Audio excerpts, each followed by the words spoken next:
السلام علیکم ورحمۃ اللہ وبرکاتہ۔ بسم اللہ الرحمن الرحیم۔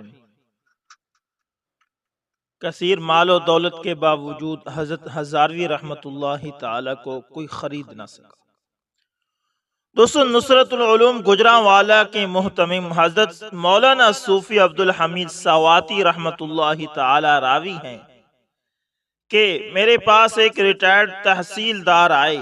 انگریز کے دور حکومت میں برطانیہ نے بڑے بڑے قائدین اور مخالفین کو خریدنے پر اس تحصیلدار کو متعین کیا تھا۔ اس تحصیلدار کا بیان ہے کہ میں نے صوبہ سرحد کے تمام مخالفین کو 5,000 اور 10,000 میں انگریز کے حق میں خریدا اور انہوں نے انگریز دشمنی ختم کر دی، لیکن اس پورے صوبے میں واحد شخص مجاہد ملت حضرت مولانا ہزاروی رحمت اللہ تعالی تھے، جن کے لیے خصوصیت کے ساتھ 50,000 روپے دیے تاکہ کسی طرح یہ شخص انگریز دشمنی ترک کر دے۔ یہ بات پیش نظر رہے کہ انگریز کے زمانے کے 50,000 آج کے دور کے کم از کم 25 لاکھ روپے کی خطیر رقم بنتی ہے۔ ریٹائرڈ تحصیلدار کہتا ہے کہ میں نے اپنی ایڑی چوٹی کا زور لگایا مگر اس مجاہد وقت کو نہ خرید سکا۔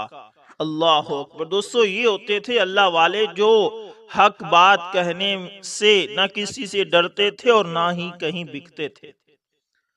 مولانا ہزاروی رحمت اللہ تعالی نے ناموس رسالت پر اپنا اکلوتا بیٹا بھی قربان کر دیا۔ دوستو، مولانا ہزاروی رحمت اللہ تعالی کے جوش ایمانی کا دور تھا، اب جبکہ وہ نرینہ اولاد سے محروم دنیا سے کوچ کر گئے، مگر مولانا کی نرینہ اولاد پیدا ہوئی تھی۔ ایسے ایک موقع پر مولانا کا ایک صاحبزادہ اکلوتا بیٹا جو بڑھاپے کا سہارا بن سکتا تھا شدید بیمار ہوا۔ بیماری سکرات موت کی حدود میں داخل ہوئی کہ اچانک بالا کوٹ سے اطلاع آئی کہ حضرت وہاں قادیانیوں نے اپنی تبلیغ شروع کر رکھی ہے اور فوراً پہنچنے کی ضرورت ہے۔ مولانا ہزاروی رحمت اللہ تعالی نے جاں لخت جگر کو اسی حالت میں چھوڑ دیا، تقریر اور مناظرے کی کتابیں بغل میں دبائیں اور چل پڑی۔ لوگوں نے بے حد روکا کہ حالت مخدوش ہے، فرمایا تم لوگ موجود ہو اور وہاں ناموس رسالت کی تحفیظ کی بات ہے۔ روانہ ہوئے، ابھی بفا کی ذیلی سڑک سے بالا کوٹ جانے والی سڑک پر پہنچے تھے کہ کسی نے نور نظر بیٹے کی وفات کی اطلاع دی۔ فرمایا تم لوگ دفن کر دینا، اللہ نے اپنی امانت واپس لے لی ہے، مجھے بالا کوٹ پہنچ کر قادیانیوں کا تعاقب کرنا ہے۔ اللہ اور رسول اللہ صلی اللہ علیہ وسلم کی ہر چیز کو میں ہر چیز پر مقدم رکھتا ہوں۔ مولانا رحمت اللہ تعالی نے بیٹے کے آخری دیدار اور پدری شفقت و محبت کو بھی ناموس دین پر قربان کر دیا اور اپنے روحانی مقتدا سیدنا ابراہیم علیہ السلام کی سنت کی پیروی کی اور تابندہ مثال قائم کر دی۔ مجھے خیال آیا کہ کیا عجب آج کی شام بھی ملائے اعلیٰ ایک بار پھر ندائے ربانی سے گونج اٹھی ہوگی، وَنَادَيْنَاهُ أَن يَا إِبْرَاهِيمُ قَدْ صَدَّقْتَ الرُّؤْيَا إِنَّا كَذَلِكَ نَجْزِي الْمُحْسِنِينَ۔ اللہ اکبر۔ یہ تھے ہمارے علماء جنہوں نے دین پر سب کچھ قربان کر دیا۔ حضرت زین العابدین رحمت اللہ تعالی کے ساتھ معمولی رفاقت کی وجہ سے دل کی دنیا ہی بدل گئی۔ دوستو، ایک شامی آدمی کہتا ہے کہ میں ایک مرتبہ مدینہ منورہ گیا، میں نے وہاں ایک ایسے حسین و جمیل آدمی کو دیکھا کہ اس سے زیادہ خوبصورت اور خاموش میں نے اب تک کسی کو نہیں دیکھا تھا، اور نہ اس جیسا بہتر کوئی کپڑا اور نہ اس جیسا بہتر کوئی جانور دیکھا تھا۔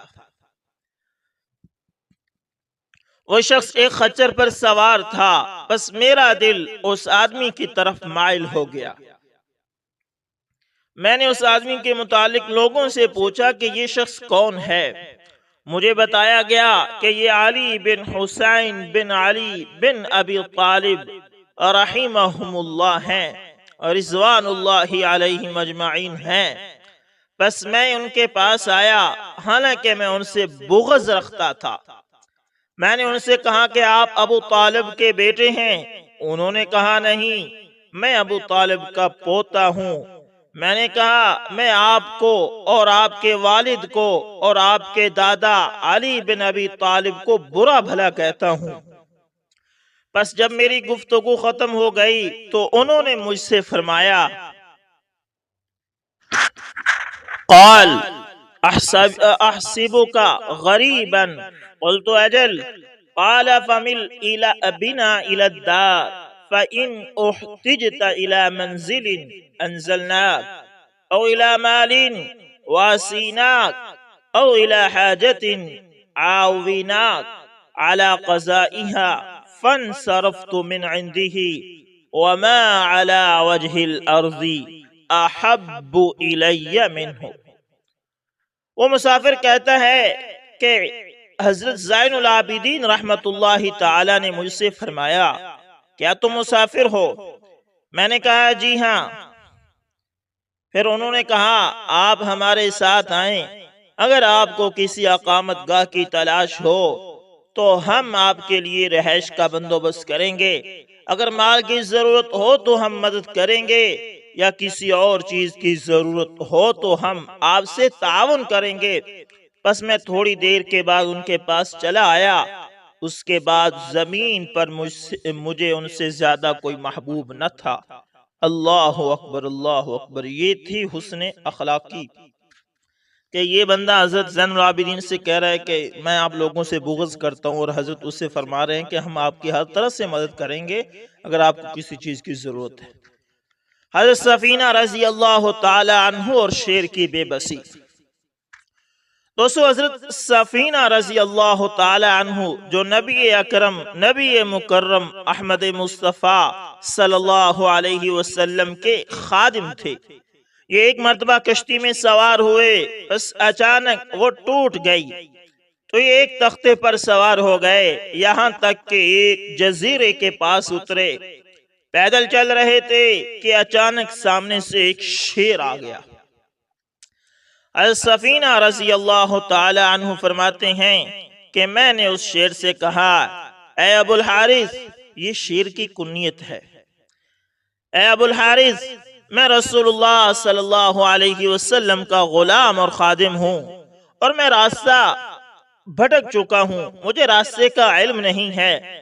یہ سن کر شیر دم ہلاتا ہوا آگے چلتا رہا اور میں اس کے پیچھے پیچھے چلتا رہا، یہاں تک کہ مجھے درست راستے تک پہنچا دیا۔ پھر آواز لگائی، میں سمجھ گیا کہ یہ مجھے رخصت کرتے ہوئے الوداع کہہ رہا ہے۔ اللہ اکبر۔ یہ تھے اللہ کے نبی کے عشاق، جن کے اللہ تعالیٰ نے ہر چیز تابع کر دی تھی، کیونکہ انہوں نے اپنے آپ کو اللہ تعالیٰ کے تابع کر دیا تھا۔ آیت الکرسی پڑھنے سے شیطان سے حفاظت۔ دوستو، حضرت ابو ہریرہ رضی اللہ تعالی عنہ سے مروی ہے کہ اللہ کے نبی محمد مصطفیٰ صلی اللہ علیہ وسلم نے ان کو زکوٰۃ کے مال پر نگران مقرر فرمایا۔ ایک شخص آیا اور مٹھی بھر کر جانے لگا، انہوں نے اس کو پکڑ لیا تو اس نے عذر کیا کہ میں محتاج ہوں، میرے ذمے اہل و عیال ہیں اور میں سخت حاجت مند ہوں۔ حضرت ابو ہریرہ رضی اللہ تعالی عنہ نے اس کو چھوڑ دیا۔ صبح ہوئی تو اللہ کے نبی صلی اللہ علیہ وسلم نے ان سے پوچھا کہ وہ تمہارے قیدی کا کیا ہوا؟ حضرت ابو ہریرہ رضی اللہ تعالی عنہ نے عرض کیا کہ اس نے حاجت بتائی تو میں نے اس کو چھوڑ دیا۔ آپ صلی اللہ علیہ وسلم نے فرمایا کہ وہ دوبارہ آئے گا۔ چنانچہ وہ دوسری رات بھی آیا اور مٹھی بھر کر جانے لگا تو حضرت ابو ہریرہ رضی اللہ تعالی عنہ نے پھر اس کو پکڑ لیا۔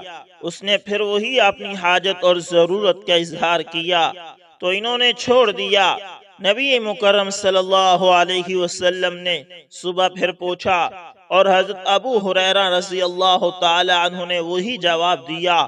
آپ صلی اللہ علیہ وسلم نے پھر فرمایا کہ وہ پھر آئے گا، اور اسی طرح پھر تیسری رات بھی وہ آیا تو حضرت ابو ہریرہ رضی اللہ تعالی عنہ نے اب اس کو پکڑ لیا اور فرمایا کہ میں تجھے نہیں چھوڑوں گا، تو بار بار وعدہ کرتا ہے کہ نہیں آؤں گا مگر پھر وہی حرکت کرتا ہے، میں تجھے رسول اکرم صلی اللہ علیہ وسلم کے سامنے پیش کروں گا۔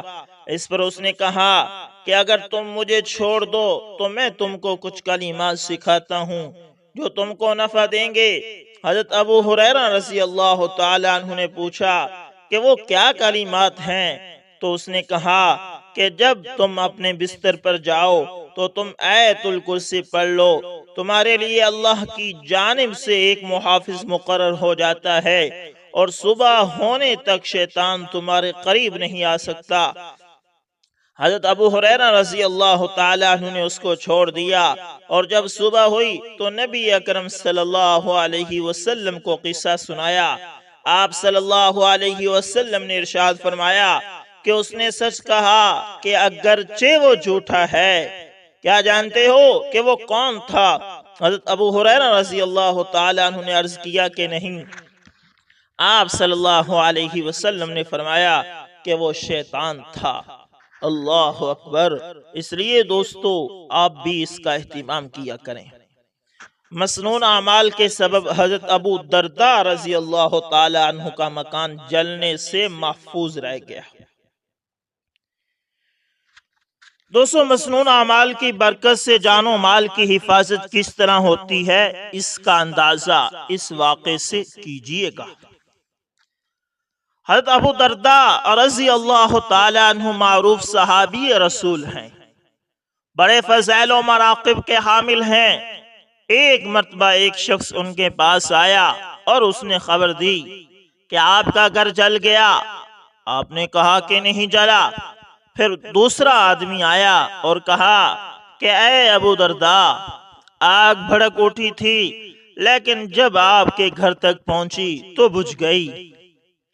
آپ رضی اللہ تعالیٰ عنہ نے فرمایا میں جانتا تھا کہ اللہ ایسا نہیں کرے گا۔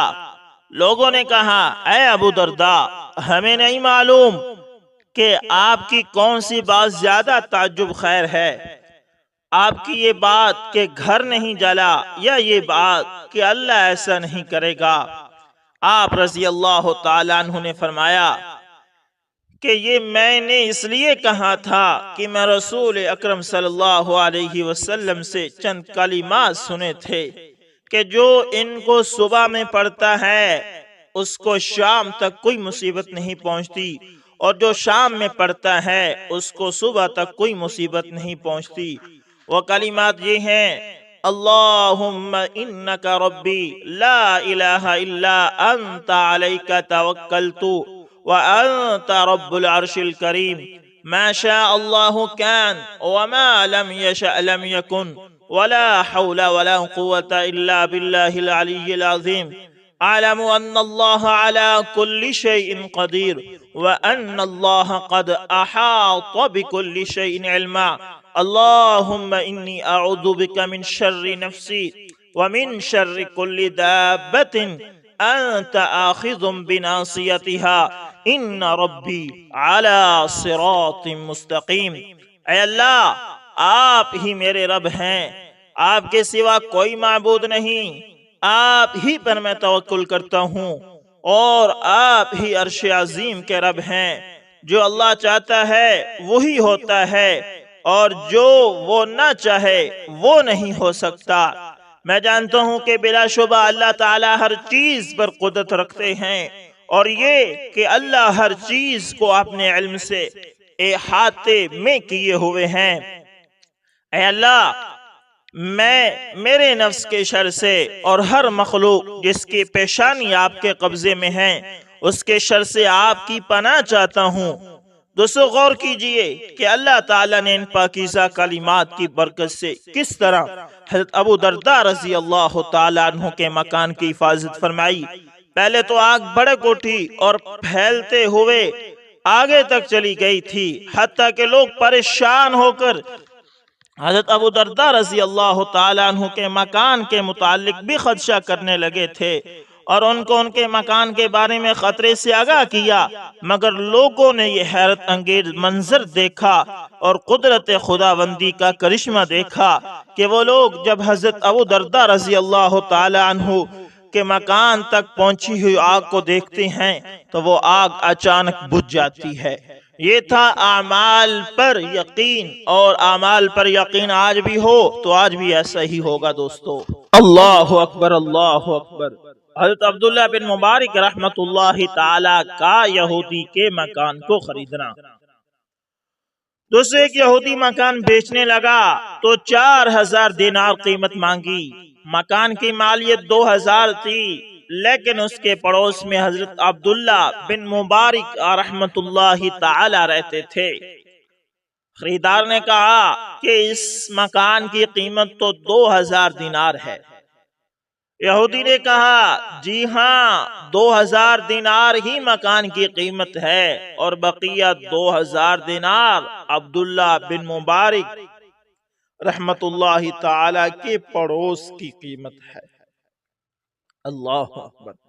ہمارے اسلاف دوسروں کے اتنے خیر خواہ ہوتے تھے دوستو کہ غیر مسلم بھی ان کی خیر خواہی کو مانتے تھے۔ اس بنا پر ان کے پڑوس کے مکانوں کی قیمتیں بڑھ جایا کرتی تھی۔